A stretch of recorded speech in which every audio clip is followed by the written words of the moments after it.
There are several huge facets Oh, where have you been?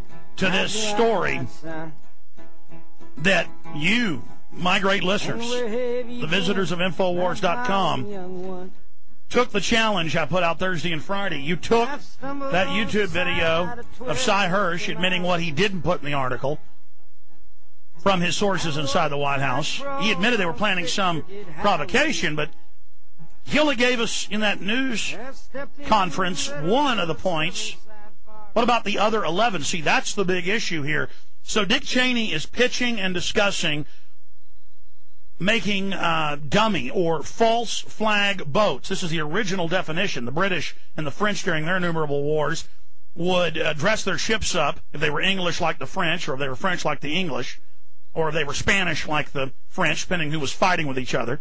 They would dress it up like the enemy's ship, fly its flag, go commit massacres, pull up beside merchant ships of neutral countries. There were some famous cases of this. And just open fire and sink the ship, but make sure that a few people were able to get in escape boats, lifeboats, and get away. Like, you can read some of the naval annals of the French and the British. I can't put them down. It's one of the things in my off time. I'm into the last 300 years of naval warfare. Very interesting stuff. And they would even give them the orders. In fact, the French were some of the first with this type of espionage, or black propaganda, as they called it, or false flag, as the British called it. They would even pick a ship, a small merchant ship, that was near land in good weather, so they could pull up, flying the flag of their enemy, blow the ship to kingdom come in neutral waters, and then the survivors would get home, say in the case of the Dutch, and say, my gosh, the evil French pulled up, and they opened fire on us, and then they'd say, that's it, we're going to war with France on the side of England. Or if it was one of the other cases, we're going to war with England on the side of France. That's false flag. That's self-inflicted wound. That's inside job. That's government-sponsored terrorism.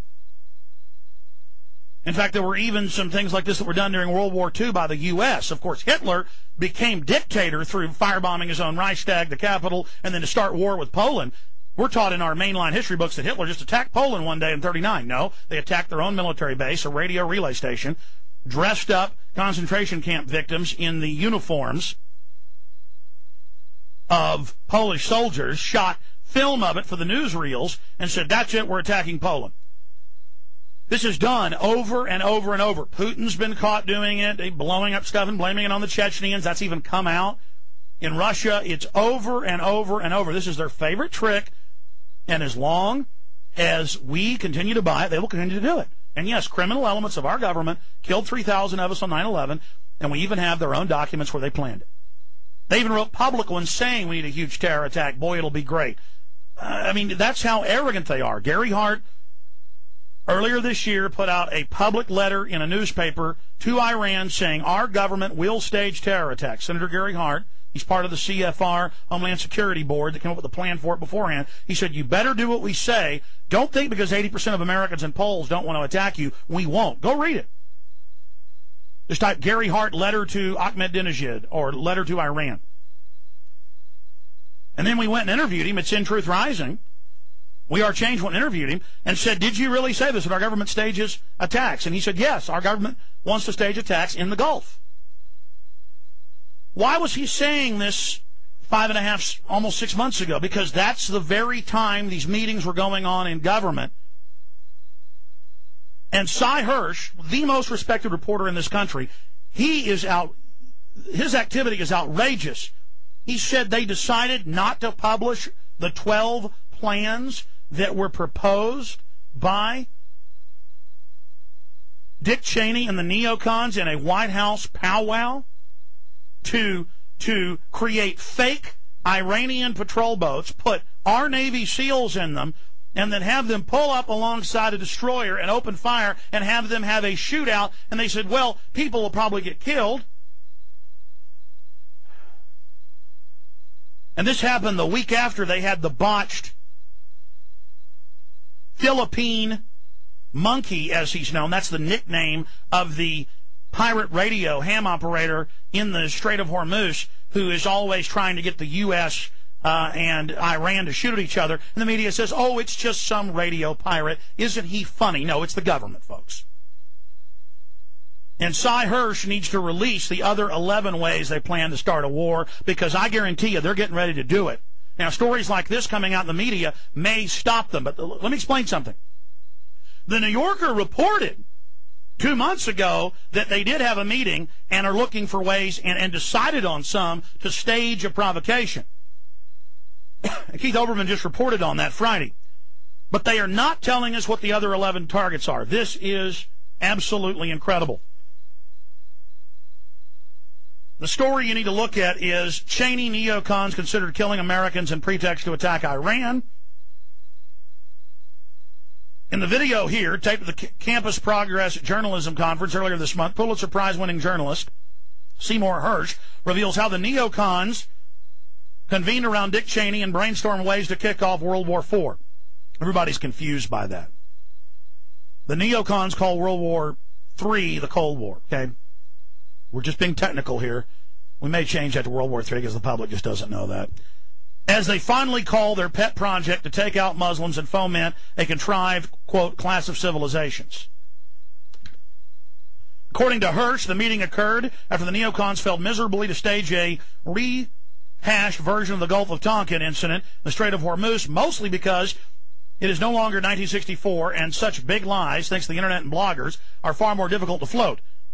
For all I know, our Navy was shooting at whales out there, quipped LBJ about the imaginary act of North Vietnamese patrol boats attacking U.S. ships, leading to the Gulf of Tonkin resolution and undeclared war in Southeast Asia, ultimately resulting in the death of nearly 60,000 Americans and around 3 million Southeast Asians. And it was declassified now 3 years ago that it was staged, completely staged, as the USS Liberty was staged. That was declassified 3 months ago. Chicago Tribune. In an exclusive Think Progress story, we learned the meeting took place in Cheney's office, and the subject on the table was how to create a casus belli between Tehran and Washington, part of an ongoing effort to provide an excuse to attack Iran. There was a dozen ideas proffered, this is quoting Cy Hirsch, about how to trigger a war, Hirsch explains. The one that interested me the most was, why don't we build, this is a quote, in our own shipyard, this is Cheney speaking, build 4 or 5 boats that look like Iranian PT boats, put Navy SEALs on them with a lot of arms, and next time one of our boats goes to the Strait of Hormuz, start a shoot-up. That's Dick Cheney, quote. This is the guy that 5 years ago reported that U.S. Special Forces were inside Iran staging terror attacks. The White House declassified that and said it was a good thing last year. Hirsch would have us believe the scenario did not play out because you can't have Americans killing Americans. An absurd explanation considering the fact that the attacks of September 11th were just that, Americans killing Americans.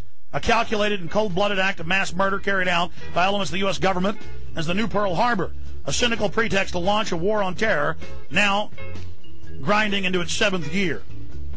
Ominously, these ideas hark back to Operation Northwoods, the JCS plan to stage a false flag terror event. We're going to come back, ladies and gentlemen, and I'm going to get into this more later. I want to get into the Anthrax case, which we have the real prime suspect. You're going to hear information here you're not going to hear anywhere else. This new suspect you're hearing about, who they murdered, total bull. You'll find out on the other side exactly what really happened. Stay with us.